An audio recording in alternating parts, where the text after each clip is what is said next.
The prophecy na hindi mababakante ang throne of David. Kaya nung masakop ng bumagsak ang Ottoman Empire, 'di ba? First World War.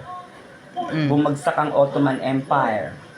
Tapos yung mga nanalong bansa, nakalimutan ko na ano yung mga nanalong bansa na yun. Pero isa sa mga nanalong bansa ay ang England, ang Great Britain. Kaya naging empire eh.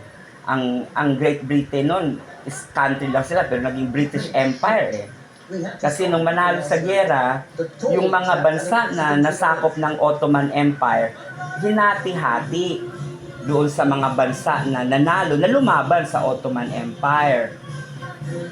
Napunta sa Great Britain ang Palestine.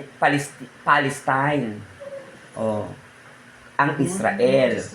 At nagkaroon ng British Mandate.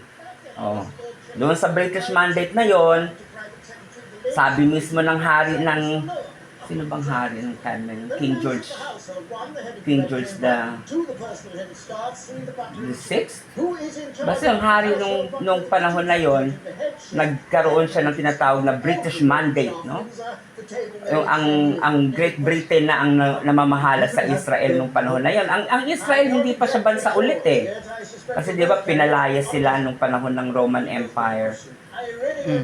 Tapos from Israel pinangalan ng Palestine. Ganon. So yung hari ng England at that time nagkaroon ng tinatawag na tawag dyan, Balfour Agreement yata or something na nakalagay doon, His Majesty favors the restoration of the nation of Israel. Ganon.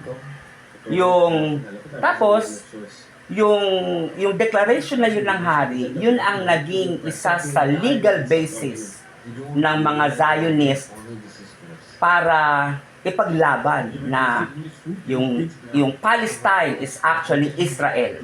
At yung mga Jew na nakakalat sa buong mundo na pinagpapatay ni Hitler, yung mga remnants, yung mga survivors ng Holocaust, pwedeng bumalik sa Israel at magtayo ng sariling bansa. Yan. So, kaya makikita mo yung history. Very interesting eh.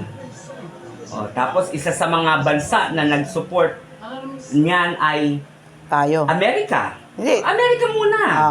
Amerika. Nung panahon na yun, si Harry S. Truman yung presidente. Na nung matatag ang UN, kasi after World War II, natatag ang UN, tawag dito, isa sa mga tinable yung pagkakaroon ulit ng Israel, bansang Israel. Kasi nakita nila yung damage na ginawa ni Hitler, yung mga Jew, pinagpapatay, 6 million Jews.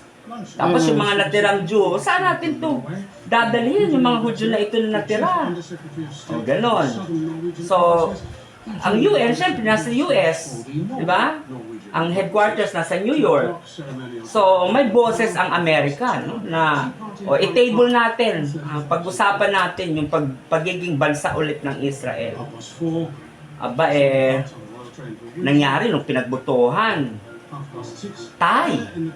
Kumontra yung mga Arab nations, no? Against yung mga ibang mga bansa. Nagtay.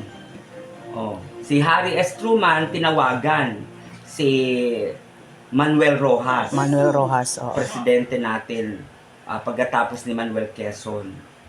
Sabing ganon na yung Philippine vote is the vote that will determine the future of Israel and the Jewish people. So bumoto ang Pilipinas na ang Israel ay maging bansa ulit. Ayan. So na-fulfill yung prophecy sa Isaiah na a nation will be born in a day. Pero ino yun? Isang bansa ipapanganak sa isang araw. Na-fulfill. Sa araw na yun, talagang nagkaroon ng nation of Israel.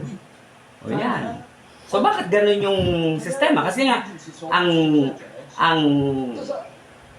English throne is actually a continuation of the throne of David.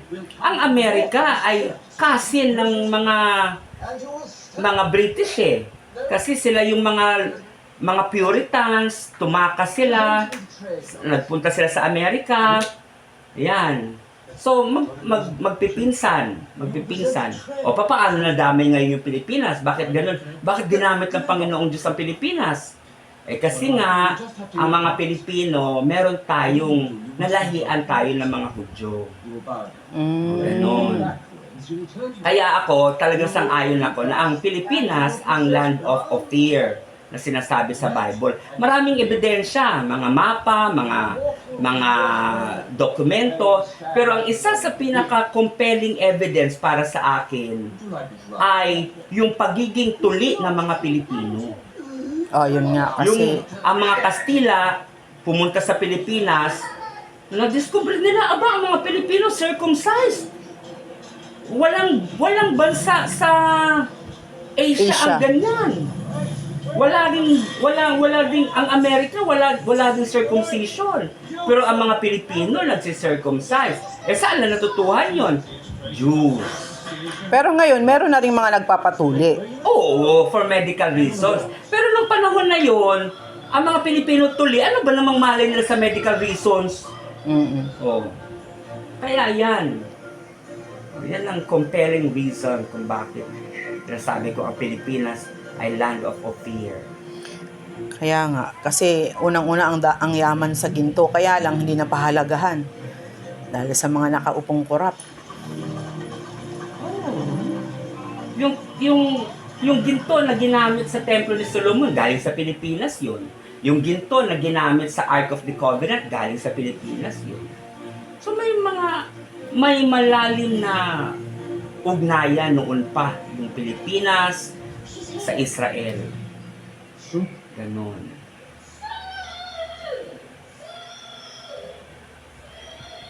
Kaya biruin mo, sa lahat ng bansa, we are the only Christian nation in Asia. English speaking pa, ha? English speaking. O, hindi yan dahil sa hindi yan dahil sa ano pa man eh. Ang pinakamabigat na dahilan talaga dyan is part tayo ng history talaga ng Israel. Ganun.